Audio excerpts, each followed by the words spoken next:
नमस्ते मित्रांनो, लग्नाची बेडी या मालिकेच्या होणाऱ्या पुढील भागामध्ये आपल्याला असं पाहायला मिळणार आहे की इकडे राघव आणि मधु दोघं सुद्धा बोलत असतात। त्यावेळेस लगेचच राघव हा मधुच्या अंगावर चिडलेला आपल्याला पाहायला मिळतो। राघव म्हणतो की तुझ्यामुळे मी एवढ्या दिवस सिंधूपासून लांब राहिलो, तुझ्यामुळे माझा मुलगा माझ्यापासून दूर झाला आणि इथून पुढे मी असं काही होऊन देणार नाही। आणि इथून पुढे माझ्या आणि माझ्या मुलगी म्हणजे सावीच्या मध्ये जो कोणी येईल मी त्याला सोडणार नाही मधु, असं म्हणून त्याने आता सिंधू आणि सावीसाठी मधुचा चांगलाच माज उतरवलेला असतो।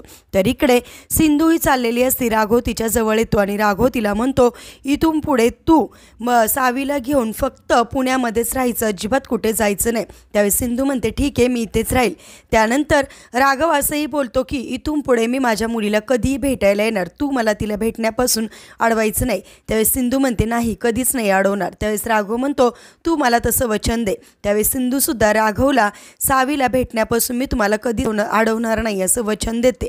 म्हणजेच आता हळूहळू सिंधू आणि राघव एक झालेले आपल्याला पाहायला मिळणार आणि मधु आपोआप घरातून निघून गेलेले आपण पाहणार आहोत।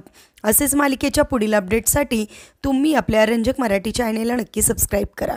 थँक्यू।